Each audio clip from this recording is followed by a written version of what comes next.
Hey folks, Papa Boris here, playing some more Altered the Trading Card game. We're back around the horn here after a really exciting Ysmir game, and it's time to do Bravos, because I'm still skipping Axiom and Lyra. So let's see if our simple, fast faction with just good, efficient, statted creatures can bring in another win. My opponent is the Gambler. Gonna be rolling some dice. I don't know why I say it that way, but I do. And let's see, what do we have? Okay, I don't like this 4-drop. It's just 4/4/5 for 4 is just, it's a lot. This is interesting. It is card disadvantage. You put something to the hand. That may be worth keeping. I don't think I want 2 of these tracers, so we'll get rid of 1. So the question is, do I want 2 of these armorers? One issue with these armorers is they do have the weak desert. So if after you move, the next thing is a desert, you kind of get up against it a bit. But this, it's tough. I just really have a hard time psychologically playing this card because you just go down a card since it's fleeting. So I could get rid of the warrior, play the warrior turn 1, and then hope to get a 2-drop and play the 2-drop and this on turn 2. Or I could do like a weird line like this, where I play the warrior turn 1 and play this Kappa turn 2. Let's just try it that way.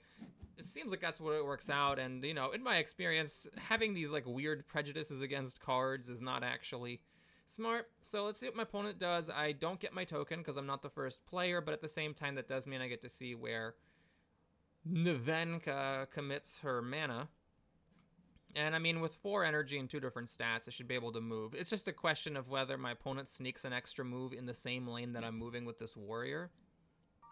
Because of this 2 desert. Oh, this is interesting. So I could put the warrior here, because as a 4/2/4, even if this gets boosted to become a 4/1/3, I still beat her. The problem, of course, is that if my opponent has a 1-drop, it's just a disaster. You know what? Whatever. We're up against the Gambler. Let's roll the dice ourselves. We don't have a die rolling ability, but we'll see if my opponent has a 1-drop or not. If she doesn't, then this is amazing, because I move thanks to my water and she doesn't. So we'll see how that goes. Okay, my opponent gets the expected result, gets the boost, which is fantastic because it does nothing, and now it's a matter of, do you have a 1-drop in? You don't. Oh boy! That was a spicy opener. Okay, so we pass the turn here. I'm a step ahead, not a card behind. Feeling good about it. And then next turn, I can play Kappa. Now we got Shenlong. I don't think I'm going to save this for turn 6, right? There's just no way. So we're going to get rid of it. I don't like that card. I don't remember if Lyra has removal, but, when you play a 6-drop, if your opponent has removal, like one of those return permanent with 4 or higher cost to hand thingies, it's just an absolute disaster. So I don't have the rare one of these. I don't know if there is a rare version of this in the deck, but we're playing kind of stupid and kind of basic. We're just dropping a big honking pile of fat into the lane, and then that's all my mana. I'm completely face up. We'll just see what the opponent does. So the opponent can, of course, just put the Scald back in here, and thanks to the 3 forest against my 2/2/2, she does win this lane and gets to move here. My opponent may not want to do that because my 2 desert against her 0 desert do move me in this desert zone. So my opponent would also need a 2-drop from hand to block the token. What do we got? We got a Gambler. All right. She rolled bad, so she only gets 1 boost instead of 3, which is quite a difference. But my opponent can still target this with her hero and see if she gets another boost. That's the expected outcome. She got anchored. God, people roll a lot of these 6s against me. Well, the good news is that now she's not actually moving here unless she plays the Scald. But that still does not stop me from moving, so my opponent now needs to play another card from hand here to actually beat this token and move herself. She may or may not have something. She doesn't have anything good. This is fantastic, so my opponent will move here, but I still move thanks to my crucial 2 desert. And of course, I'm moving in this other lane. So I was 1 step ahead earlier. Now I'm 2 steps ahead because I moved twice and my opponent moved once, and I'm still not actually a card behind. Now I'm playing very face up. I mean, there's just no surprises here. Oh, we got this thing. I don't remember if Lyra has... I just don't remember. I don't remember if Lyra has removal that I would want to, like, put this down for. I mean, I could just pitch this for mana. I don't know if my opponent's actually going to play anything that, like... This is just so crazy, because you're spending 2 energy to return something that costs 4. That might be good for, like, a final push. So maybe I just get rid of this. I might regret it, but the thing is, right now, I would really like to play this Warrior and this Pathfinder. Okay, do I? Maybe I don't. What the hell just happened? What is this? Oh, this is Sabotage. Okay, that's fine. My opponent strangely chose to get rid of Kappa, which is the worst card. Proportionally, the stats for the mana are worse.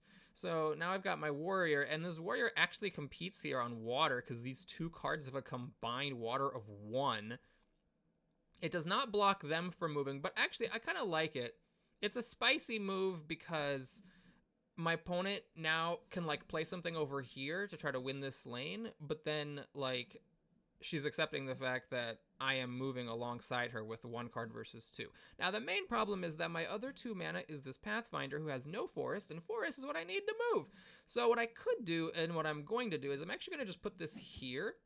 The idea being that now my opponent needs to put something here to try to beat 4 forest, which is tough to do with 2 energy. So I'm probably going to move here. And then I can actually sneak this Pathfinder, which as a 2-drop beats 5 mana's worth of card in the water department to move. 5 mana and a boost. Did she pass? Oh my god, my opponent passed. Oh my god.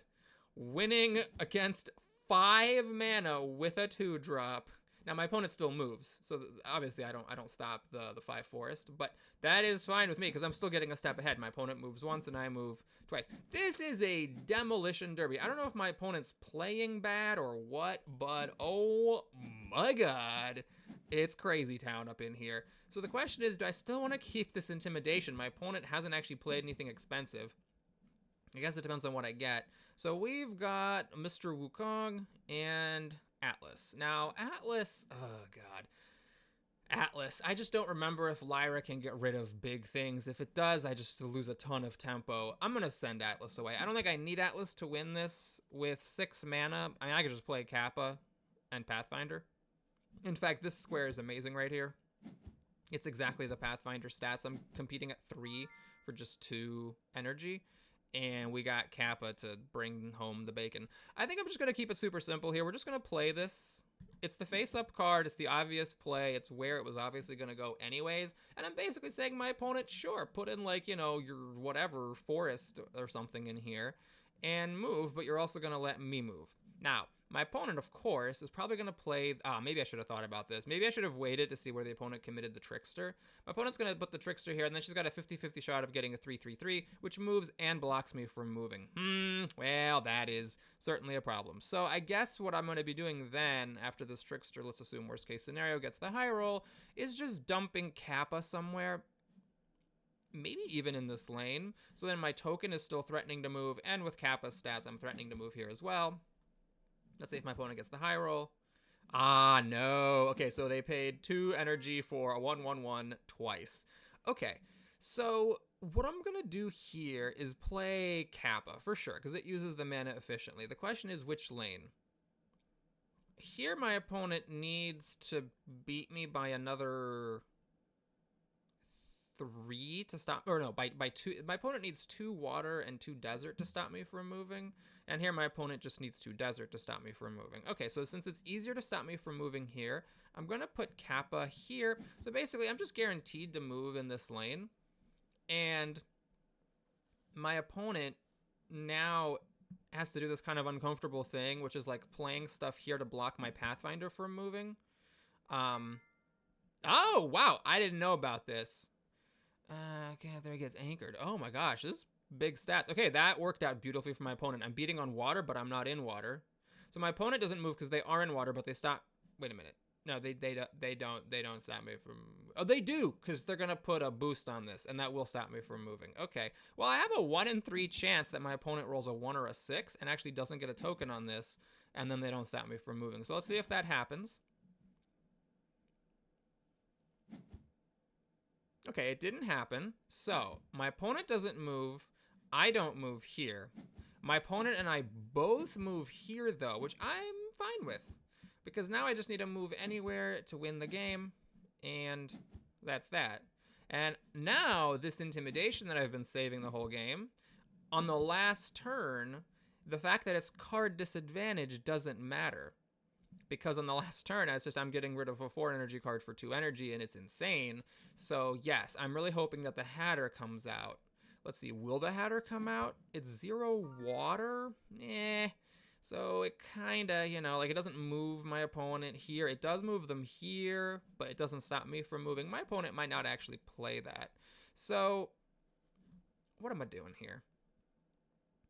Am I just gonna maybe play the bouncer and just get this out of the... No. I want to play the bouncer and get this out of the way to try to encourage my opponent to play this thing so I can intimidate it.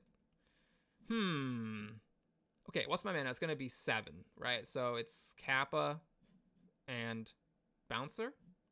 So I don't really need the Pathfinder. The Pathfinder's really good here because there's no forest for either of us. So maybe I get rid of Sun. Yeah, I'm just going to get rid of Sun Wukong. Let's keep the cheaper card. And I might not need to play Kappa because really I just want to win this turn. I could just play my hand. This adds up to 7. So let's see what happens there. Oh, I thought I was first. Oh my god. I really thought I was first. So I don't have my token this turn. Oopsie. Okay, so my opponent got the high roll for once. This is the not rare version, so it's just a 2/2/2. Okay, so what I'm going to do here is just try to pile drive this lane. Basically, the lane where my opponent hasn't yet committed anything. And I'm going to start with the bouncer. So my strategy here is I'm going to get rid of the cheaper card. And now my opponent is encouraged to play the Hatter. And if they do, then I'm going to intimidate it. Now, the problem is that here doesn't really make sense for my opponent to play the Hatter because while it moves them, it doesn't stop me from moving because I need water and I have the water. That would leave my opponent with 1 energy, and I'm still moving and winning the game. But my opponent maybe would put the Hatter here. I don't know. My opponent's probably not going to play the Hatter. I just can't see how it makes sense for my opponent to play the Hatter at all this turn. So it's in a way I still don't regret throwing this away because this just forces my opponent to play with what's in their hand. And, if my opponent can stop me this turn somehow with their hand cards, then still I get information because I just know what they have, and there's nothing uncertain about it. And even if I don't play Intimidation this turn, let's say that my opponent plays a 2-drop. They have 3 mana left, so I know Intimidation's not getting played. Oh my god, what are you? All right, you are anchored. Okay, so my opponent was clearly hoping to get 3 boosts. But it doesn't matter because I got Intimidation. I'm going to do a little bit of bad manners because technically it does make sense to play this first and wait and see where this boost lands. If the boost goes here, then I definitely want to intimidate that. Actually, I guess I would have intimidated it regardless. Yeah! Oh, they rolled a 1. All right. Well, it's fine. I had the intimidation. So, It was, and I was moving here anyways. This thing wasn't stopping me from moving. So I'm doing this. I'm really hoping it's not bad manners because I just,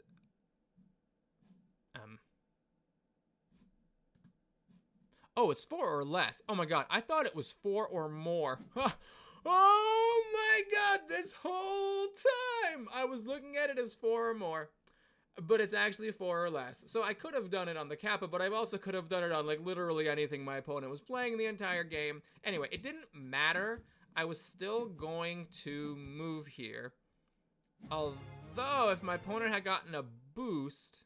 No, if my opponent had gotten a boost, that it would have been okay. Because if my opponent had gotten a boost on that Rolomancer, I could have intimidated it off the board because it has a hand cost of 4 or less. So I still would have won. It was fine. It was hilarious, but fine. Thanks for watching, everybody. I hope you enjoyed it. Please like and or subscribe, and I'll see you again soon. Take care.